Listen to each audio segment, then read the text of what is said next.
Kita akan belajar tentang distribusi sampling kali ini. Sebelumnya kita sudah mempelajari tentang distribusi probabilitas, yaitu antara lain Z dan juga T. Nah, sekarang kita akan mempelajari tentang distribusi sampling. Apa saja yang akan kita pelajari? Antara lain, kita akan mempelajari tentang pengertian populasi, kemudian sampel, kemudian distribusi sampling itu sendiri, kemudian ada yang disebut dengan central limit theorem, kemudian kita belajar tentang metode sampling, kemudian kita belajar statistik inference dan juga pengertian standar error. Semua ini kita akan mempelajari tentang konsepnya. Jadi diharapkan dengan mengerti konsep ini kemudian, maka sesi-sesi berikutnya akan lebih mudah bagi kita mempelajari statistik inference. Ya. Nah, apa itu populasi dan apa itu sampel? Jadi populasi adalah sekumpulan orang atau objek ya atau benda ya yang memiliki karakteristik umum yang diamati.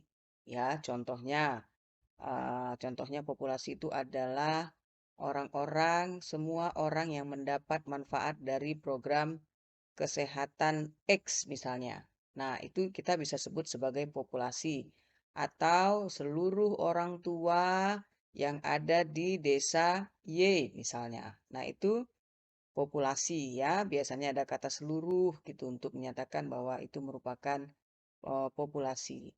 Nah, apa itu sampel? Sampel merupakan bagian dari populasi ya. Nanti ilustrasinya akan kita lihat ya. Jadi, population is a set of persons or objects having common observable characteristic, ya. So, while sample is a subset of population. Nah, kita akan melihat ilustrasinya demikian. Nah, ini adalah misalnya populasi, ini total penduduk misalnya.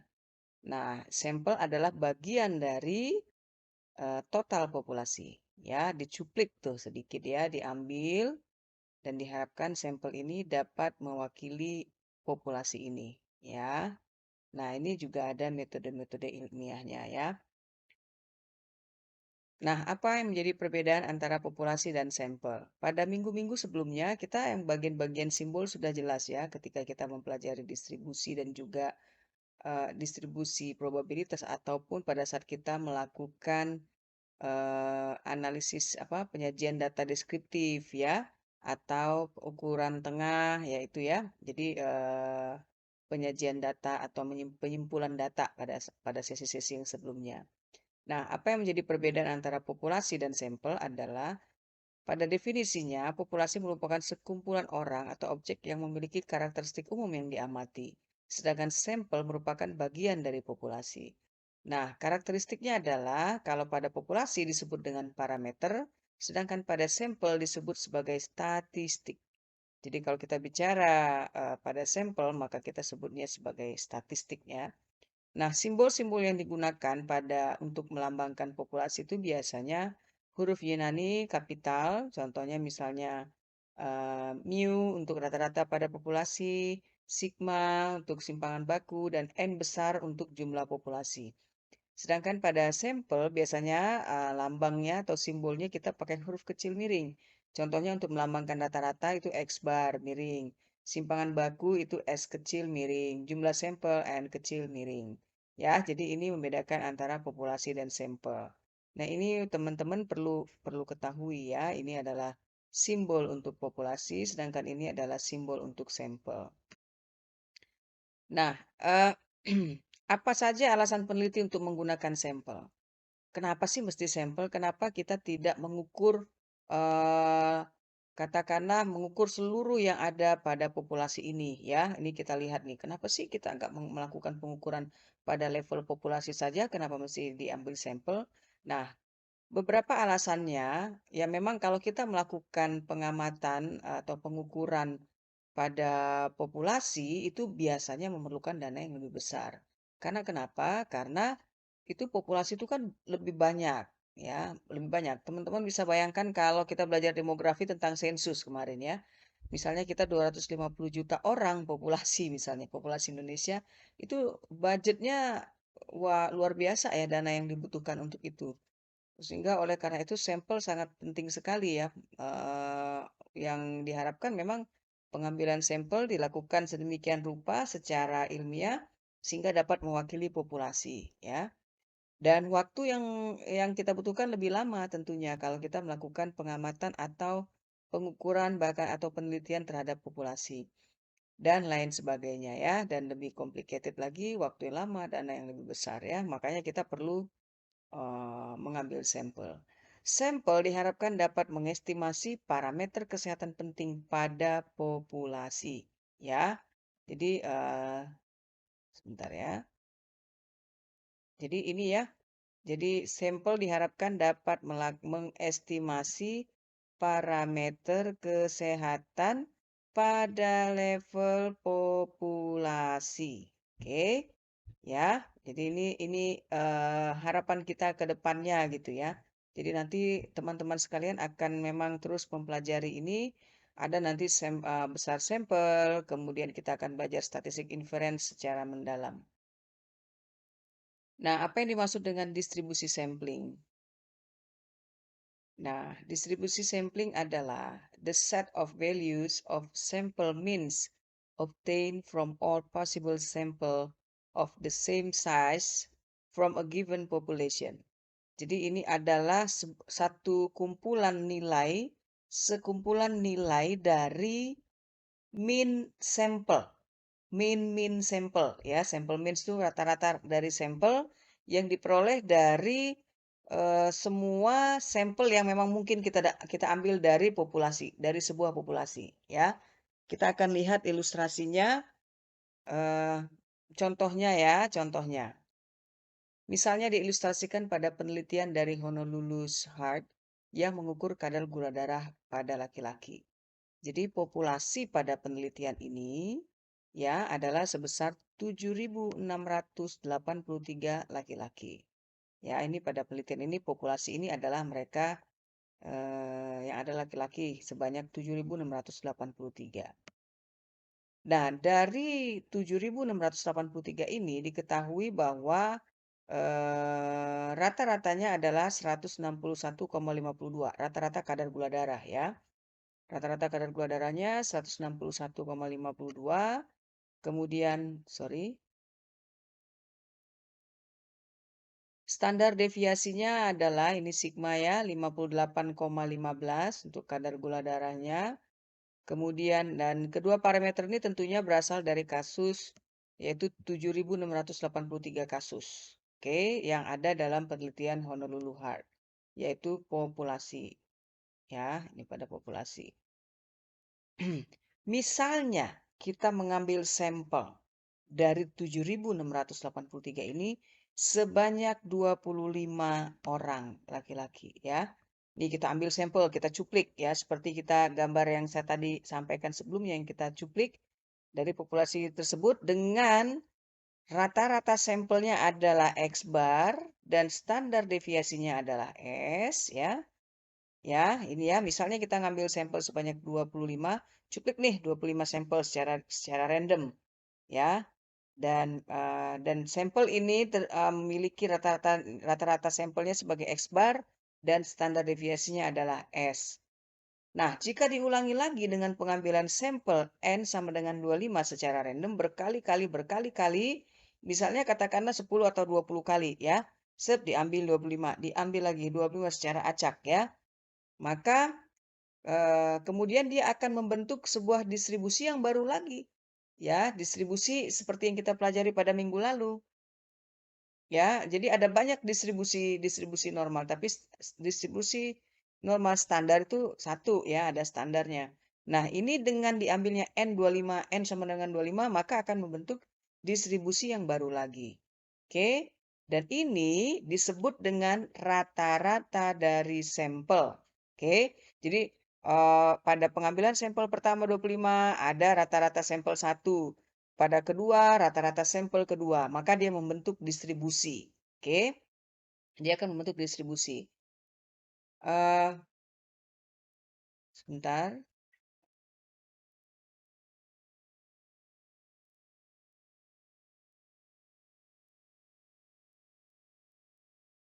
Nah, ini pada populasi distribusinya tampak seperti ini ya. Kalau teman-teman masih ingat yang minggu lalu ya kita mempelajari ini sebaran datanya ya. Ini pada level populasi tadi. Perhatikan bahwa mu sama dengan 161,52 sedangkan sigma sama dengan 58,15 ya. Kemudian diambil nih sampelnya N sama dengan 25 ya. Jangan lupa N itu sampel ya. Nah, ini terbentuk nih, teman-teman lihat ya, ada distribusi nih, ya kan? Itu berapa ini? Coba perhatikan, ini mu X maksudnya adalah rata-rata sampel, maksudnya ya, rata-rata sampel itu 160,66, sedangkan standar deviasi sampel itu 12,24 ya. Standard deviation of sample means ya tadi juga rata-rata dari means atau sample means gitu ya, a set of gitu distribusi sampling. Nah, ini means of this sample apa rata-rata dari distribusi sampel ini hampir sama dengan rata-rata pada populasi ya, di mana pada populasi itu ada 161,52 sedangkan pada sampel ditemukan rata-ratanya adalah 160,66 ya. Jadi ya mirip-mirip lah, deket-deket ya, almost identical to the mean of the underlying population ya. Dan tapi sebaliknya in contrast, jadi standar deviasinya jauh banget. Nih lihat ya, pada sampel ditemukan standar deviasinya adalah 12,25, 12,24 ya. Ini sedangkan pada populasi itu ditemukan standar deviasinya adalah 58,15. Nah, ini kemudian kita lihat bahwa distribusi dari sampel means is approximately bell-shaped and symmetrical, di mana the original population distribution was skewed. Kita lihat ya, ini dia skewed ya, kiri, sedangkan ini cenderung simetris. Oke, nih lihat ya, jadi tadi penelitian yang dilakukan pada populasi di studi Honolulu tadi mengukur kadar apa tadi? Kolesterol ya, kadar kolesterol pada populasi distribusinya ditunjukkan seperti ini ya, distribusi datanya dia.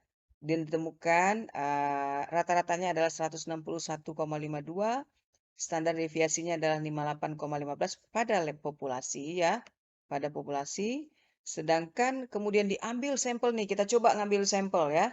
Maka ditemukan rata-ratanya tidak begitu jauh dari rata-rata pada level populasi. Sedangkan populasi tadi berapa? Jumlahnya 7.600-an ya, di atas 7.000 ya. Sedangkan ini 25 N-nya ya. Jadi ini tetapi terkait dengan variasi data, dia lebih kecil dibandingkan pada level populasi. Ya. Jadi ini membedakan. Oleh karena itu kemudian ada yang disebut dengan central limit theorem atau bahasa Indonesianya adalah dalil batas tengah. Ya, apa nih yang dimaksud dengan central limit theorem ini? Ini apa isinya apa? Jadi states for a randomly selected sample of size n should be at least 25, but larger n is the better approximation, ya. Jadi semakin besar N-nya, maka itu semakin dapat menggambarkan populasi maksudnya gitu ya. Jadi for a randomly selected sample size N with mean mu and standard deviation sigma, ya sigma maksudnya, maka yang pertama, distribusi dari sampel means yaitu X bar is approximately normal. Ya, mendekati distribusi normal. Tadi gambar yang tadi ya, lihat ya, coba diingat lagi tadi gambarnya ya. Regardless of whether the population distribution is normal. Ya, jadi tanpa memperhatikan apakah distribusi pada populasi itu normal atau tidak normal. Nah, distribusi sampel mean-nya memang mendekati normal. Ya, itu statement pertama dari central limit theorem.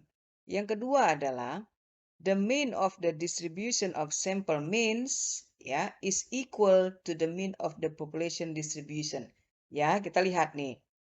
The mean dari sampel, ingat ya lambang rata-rata pada sampel kan X bar.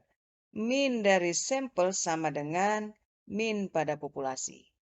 Oke.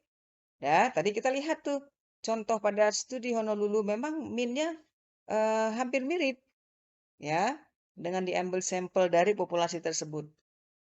Dan yang ketiga, standar deviasi dari distribusi sampel means, ingat ya, distribusi sampel means itu sama dengan standar deviasi dari populasi dibagi dengan akar dari sampel size.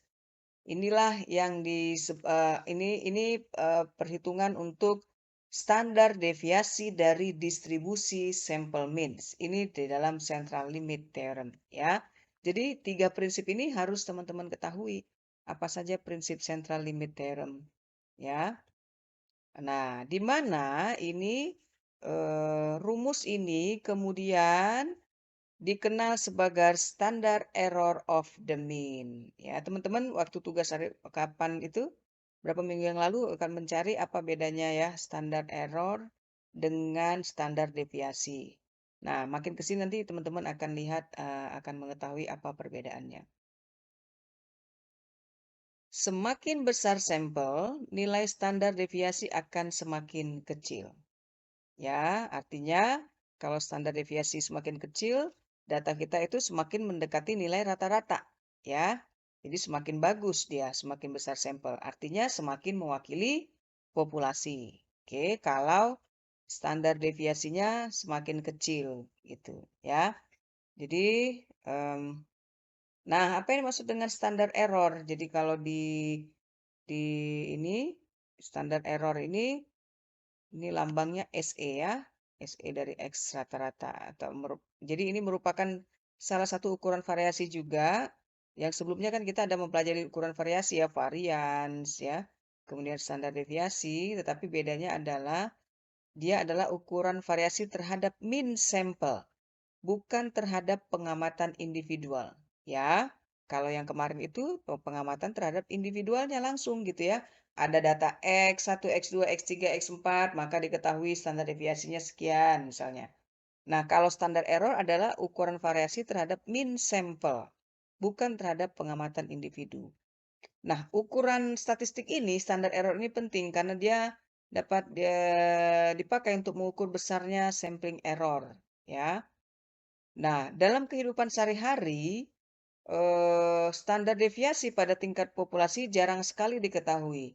Oleh karena itu, maka kemudian rumus yang tadi diganti dengan S,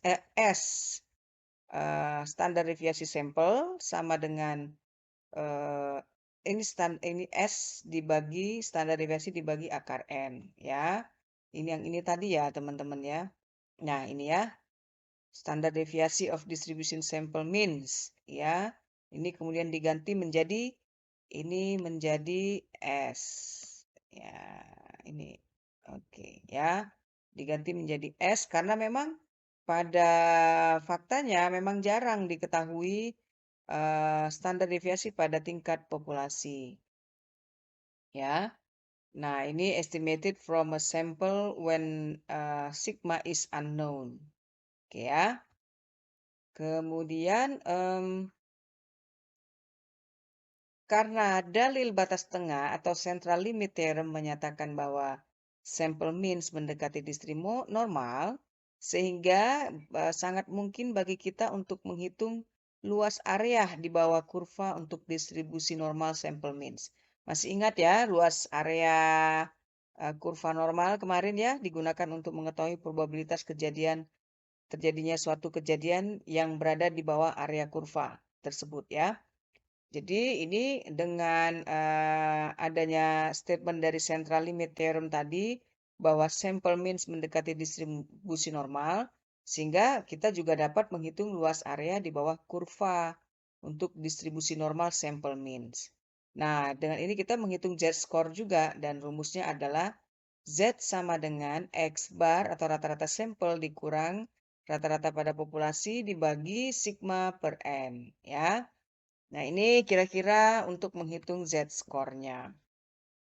Jadi kita kembali lagi standar distribusi sampling tadi adalah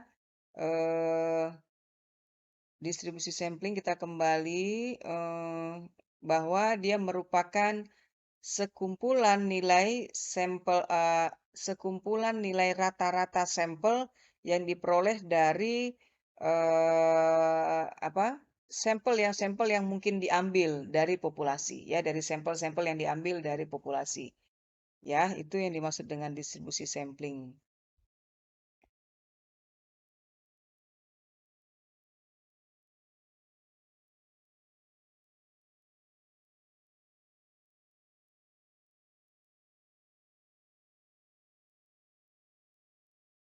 Oke, sekarang kita beralih kepada statistik inferensial.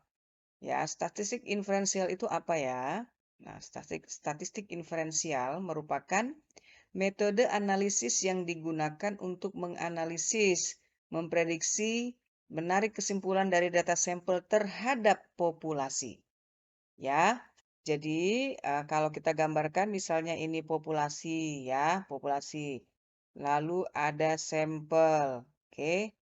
Nah, dilakukanlah perhitungan atau analisa statistik inferensial. Diharapkan ini parameternya misalnya eh, misalnya yang tadi ini ya, kemudian eh, ini koma ya, ini koma, ini kemudian ada standar deviasi. Diharapkan semua ukuran-ukuran ini dapat mewakili populasi, bukan sampelnya ya. Jadi ini yang dimaksud dengan statistik inferensial. Jadi kita melakukan analisa, memprediksi, menarik kesimpulan dari data sampel untuk mewakili populasi. Oke. Nah, itu yang dimaksud dengan statistik inferensial. Nah, dengan statistik inferensial ini kita melakukan generalisasi dari data sampel terhadap populasi. Ya, digeneralisasi. Misalnya pada sampel sampel kita temui rata-ratanya adalah 10 rata-rata kadar gula darah, maka kita yakin pada level populasi rata-ratanya adalah 10 juga gitu ya, sama dengan pada sampel. Ya. Nah, itu salah satu fungsi statistik inferensial.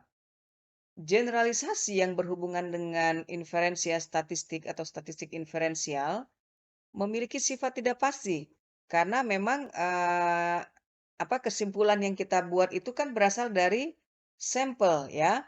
Sehingga yang kita lakukan adalah kita melakukan pendugaan atau prediksi dari sampel terhadap populasi. Oke. Nah, dalam statistik inferensial dilakukan pendugaan parameter, membuat hipotesis, ya ini penting sekali ini dalam statistik inferensial. Uji hipotesis ya.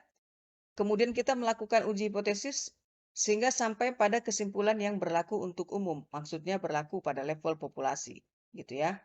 Nah, metode ini umumnya disebut juga dengan statistik induktif karena kesimpulan yang ditarik berdasarkan pada informasi dari sebagian data saja.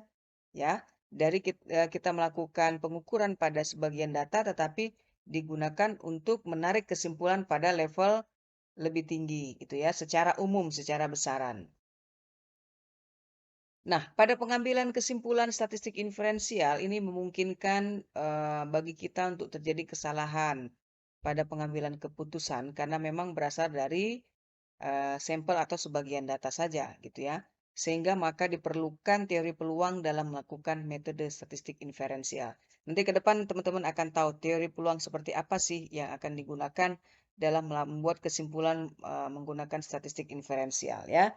Jadi memang pengambilan sampel paling tidak itu pasti ada kesalahan-kesalahannya, ada perbedaan-perbedaannya. Nah, dalam melakukan statistik inferensial pada sesi minggu depan itu harus diperhitungkan. Setiap kesalahan dan kemungkinan-kemungkinan terjadinya kesalahan tuh harus diperhitungkan setiap kali kita membuat kesimpulan dari sebuah penelitian ya. Nah, ini tadi parameter dan statistik sebenarnya sudah disinggung pada slide yang awal-awal tadi ya. Dan parameter ini adalah ukuran atau numerik, ya berbentuk numerik yang menggambarkan keseluruhan populasi, sedangkan statistik adalah ukuran terhadap pengamatan yang dilakukan pada sampel, ya. Jadi parameter itu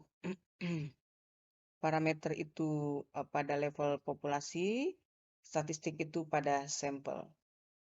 Nah, ini kira-kira perbedaan antara parameter dan statistik ya. If you are talking about parameter, you are talking about the whole population, while statistic describes only a sample of the population. Ya, ini kira-kira membedakan. Nah, ini juga kita sudah bahas pada pertemuan-pertemuan awal ya, kalau tidak salah pada sesi ketiga. Kalau pada sampel mean itu X bar, populasi itu mu, pada standar deviasi pada sampel itu S kecil, sedangkan pada populasi itu adalah sigma, kemudian proporsi itu adalah P, kemudian pada populasi itu adalah P besar, besarnya itu pada populasi itu jumlah populasi N, jumlah sampel itu N kecil. Lalu kita juga ada yang disebut dengan metode sampling. Kita kan tadi sudah belajar ya tentang apa itu yang dimaksud dengan distribusi sampling, lalu mengapa kita perlu sampel, ya, lalu kemudian apa itu statistik dan parameter, ya, apalagi tadi statistik inference gitu ya. Statistik inference ini ya metode analisis yang dilakukan terhadap sampel, tetapi diharapkan dapat memprediksi atau menduga pada tingkat populasi atau menggambarkan pada tingkat populasi ya. Nah, metode sampling antara lain ini saya ulangi lagi mengapa memang perlu sampel, karena memang sangat tidak mungkin untuk melakukan pengukuran pada populasi yang besar. Misalnya hendak meneliti kadar gula darah pada orang Batak di Jakarta misalnya ya, ya, itu selain mahal, kita butuh waktu yang lama. Jadi belum selesai penelitiannya mungkin orang-orangnya sudah ada yang meninggal misalnya ya, saking lamanya gitu misalnya. Jadi itu ada risiko-risikonya lah gitu kalau kita melakukan pada populasi yang besar langsung gitu ya. Maka kita perlu sampel untuk menggambarkan populasi. Nah, untuk itu diperlukan metode sampling. Metode sampling itu maksudnya cara kita mengambil sampel dari populasi, caranya gitu ya. Cara kita mengambil sampel bola dari sekeranjang bola misalnya, cara kita mengambil sampelnya. Gitu kira-kira metode sampling. Jadi cara kita mengambil sampel dari populasi itu sangat penting tuh. Karena ini kemudian yang akan mempengaruhi apakah sampel yang kita ambil ini dapat mewakili populasi, gitu ya. Apakah betul-betul representatif? Nah, metode sampling ini salah satu kuncinya. Nah, ini yang menentukan apakah sampel yang kita tentukan itu mewakili populasi atau tidak adalah cara kita memilih atau mengambil sampel dari populasi. Ini penting banget. Ini yang disebut dengan metode sampling ya, cara mengambil sampelnya. Ya, kalau kita bicara sample size itu kita menghitung besar sampelnya. Setelah kita dapat misalnya sampel 50, jadi bagaimana kita cara mengambil 50 ini dari populasi? Nah, itu disebut dengan metode sampling. Sampel yang besar tetapi tidak diambil dengan cara yang tepat, itu kecil kemungkinan dapat mewakili populasi. Ya, jadi sampel besar sudah bagus nih, tapi tidak diambil dengan tepat, maka itu akan tidak akan mewakili populasi. The key to selecting an appropriate sample is that the sample be representative of the population. Ya, representatif. Ini mulai harus terbiasa dengan kata-kata representatif, statistik induktif atau inferensial, kemudian metode sampling gitu ya. Nah, kemudian a bias sampling is a sample that doesn't represent the intended population and can lead to distorted findings ya. Jadi dia bisa merusak. Jadi bias sampling ini maksudnya ada bias terjadi ketika kita memilih sampel. Nah, ini biasanya mempengaruhi terhadap kesimpulan yang kita buat pada akhir penelitian. Nanti setelah teman-teman terbiasa dengan membaca hasil statistik penelitian akan ketahuan apa sih yang dimaksud dengan bias pada sampling gitu ya. Nanti akan ketahuan. Oke, jadi ada berapa metode sampling? Saya akan jelaskan. Yang pertama ada disebut dengan simple random sampling. Simple random sampling adalah sampling procedure where every member in the population has an equal chance of being selected. Jadi misalnya kita gambar misalnya ini ada populasi ya, Ini ada set of people misalnya ya. Ya, nah dengan metode sampling itu simple random sampling, maka setiap orang yang ada di populasi ini memiliki kesempatan yang sama untuk dipilih menjadi sampel. Ya, bebas itu. Nah, untuk ini memang membutuhkan sampling frame, jadi nggak mudah ya. Jadi kalau kita mau melakukan simple random sampling, kita harus punya sampling frame. Apa yang dimaksud dengan sampling frame? Sampling frame itu adalah ini list list dari let's say ini orang ya, misalnya ini orang. Kita harus punya nama dan namanya semua nih, nama, alamatnya, ya. Kemudian ada penomoran. Ini kita harus punya listnya, list semua komponen atau semua yang ada dalam populasi. Kalau kita katakan ini orang, maka orang-orang semua yang ada di populasi itu harus ada daftarnya. Itu sampling frame, ya. Jadi kita harus punya gitu. Nah, cara membuat randomnya kita bisa pakai random number table, dapat juga dilakukan di Excel, ya. Itu untuk simple random sampling. Biasanya pada populasi yang besar ini sulit dilakukan ya secara langsung. Misalnya kalau kita mau melakukan penelitian di Jakarta. Hello, itu susah sekali ya kita punya sampling frame seluruh penduduk di Jakarta, gitu kan? Ada berapa berapa ini Jakarta Timur, Jakarta Selatan. Itu susah bahkan di level desa aja kadang-kadang sampling frame tuh susah kita dapatkan ya. Ya mungkin ada ya pada level dusun atau RT mungkin bisa lah. R1 RT itu kira-kira 100 masih bisa lah ya. Tapi kalau sudah pada level kecamatan tuh biasanya susah sekali tuh kita dapatkan sampling frame ya. Jadi ini memang metode yang paling ini golden eh, metode yang paling kuat ya, ini simple random sampling ini yang paling tinggi tingkatannya, sekaligus juga memang memang sulit pada populasi yang besar ya. Kita kesulitannya biasanya pada sampling frame ini. Oke. Nah, ini metode pertama. Yang kedua ada yang disebut dengan systematic sampling. Nah, salah satu cara untuk menghindari bias personal ketika kita memilih sampel atau orang secara random adalah kita menggunakan systematic sampling. Maksudnya apa? Kalau di sini kita ada kemungkinan memilih orang yang kita pikir ini kita punya conflict of interest. Jadi misalnya nih orangnya gampang nih nanti ditanya nih karena dia educated gitu ya. Jadi gue pilih dia deh supaya gampang nanti penelitian saya misalnya. Nah itu kan nggak boleh dalam penelitian. Dia harus independen. Nah, tapi itu mungkin nggak terjadi. Mungkin pada saat simple random sampling mungkin saja terjadi. Nah, salah satunya menyiasatinya itu tidak terjadi adalah dengan systematic sampling. Ya, itu maksudnya one way to avoid a personal bias when selecting people at random. Ya, nah setiap K urutan ke K member dari populasi kita pilih sebagai sampel. Ya, jadi itu maksudnya systematic sampling. Setiap urutan ke K dari member of population itu dipilih menjadi sampel. Ya, with the value of K being approximately N besar dibagi N kecil. K-nya, ya. Kita coba. Jadi nilai dari K akan tergantung terhadap sampel size. Ya, ini dia. Mana sebentar ya, mana pulpennya. Nih, sampel size dan the size of population. Ya, nilai K ini. Oke. Nah, contoh. Peneliti hendak melakukan survei kepada populasi pelajar 1.000 orang. Populasinya 1.000 orang. Ya.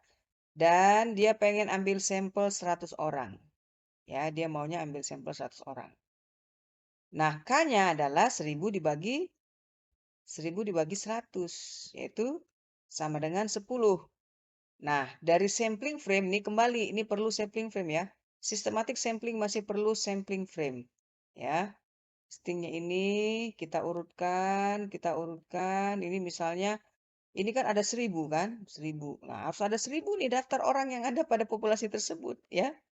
Nah, kita akan jadikan dia sampel setiap kali kita ketemu urutan ke-10. Ini 3, 6. Ya katakanlah di sini urutan 10 ya. Ya, ini. Oke, ini jadi sampel. Lalu kita hitung lagi 10 berikutnya ya. 10 berikutnya jadiin sampel jadi sampel sampai tercukupi 100 orang. Ya, begitu cara sistematik sampling. Nah, metode sampling ini akan kita pelajari nanti lebih dalam. Teman-teman cukup mengetahui, oh oke, ini ada simple random sampling, ini kemudian ada systematic sampling, ada cluster sampling. Nah, cluster sampling itu apa? Dia adalah a simple random sampling of groups or cluster of the population. Jadi simple random sampling dari cluster yang ada di populasi. Itu disebut dengan cluster sampling. Each member of the chosen clusters would be a part of the final sample. Oke, biasanya penelitian ini dilakukan pada wilayah-wilayah yang memang besar atau area populasi yang sangat besar. Saking besarnya kita kayaknya nggak mungkin tuh melakukan secara simple random sampling atau secara sistematik random sampling. Maka ini kayaknya perlu dibagi ini. Dibagi menjadi beberapa klaster.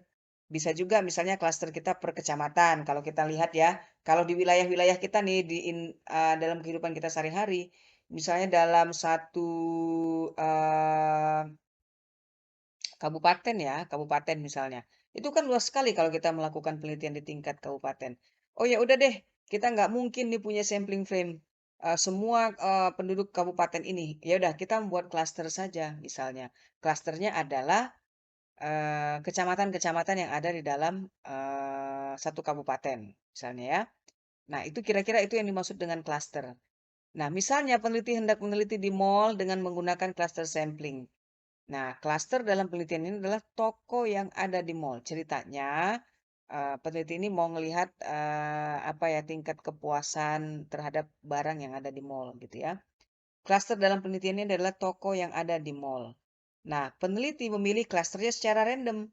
Nah, kalau klaster jumlah klaster di mall mungkin masih terhitung ya.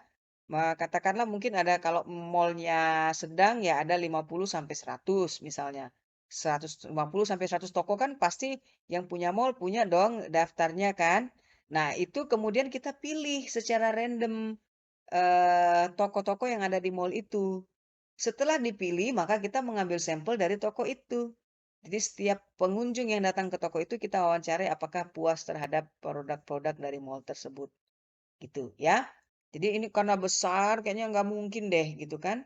Ya udah kita bentuk klaster. Kita ambil sampelnya dari klaster-klaster.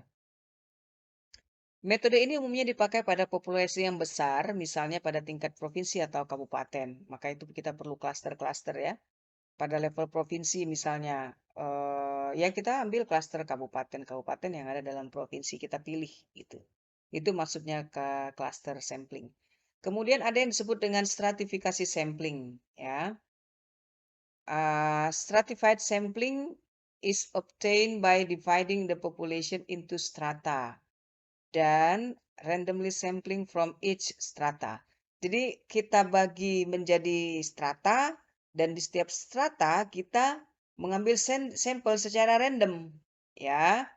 Misalnya membagi populasi dengan strata jenis kelamin, usia, income dan pekerjaan ya. Jadi misalnya nih kita contoh keseharian misalnya saya mau melakukan penelitian tentang misalnya apa ya anak eh, pada anak sekolah pada anak SMA misalnya ya. Saya ingin melakukan penelitian tentang konsumsi soft drink pada anak SMA ya. Nah, di SMA mana nih ya kan? SMA oke, SMA Negeri 187 misalnya.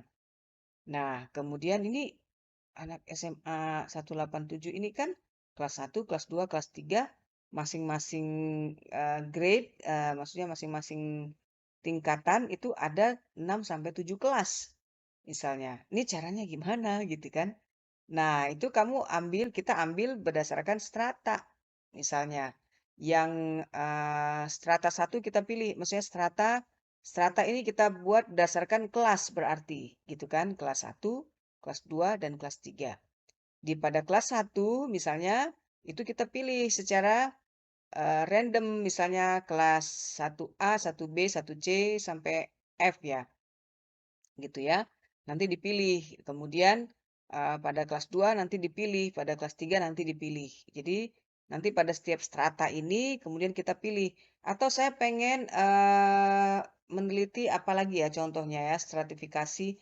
eh mm, Misalnya pada penelitian ingin melihat eh eh, dampak dari sebuah program kesehatan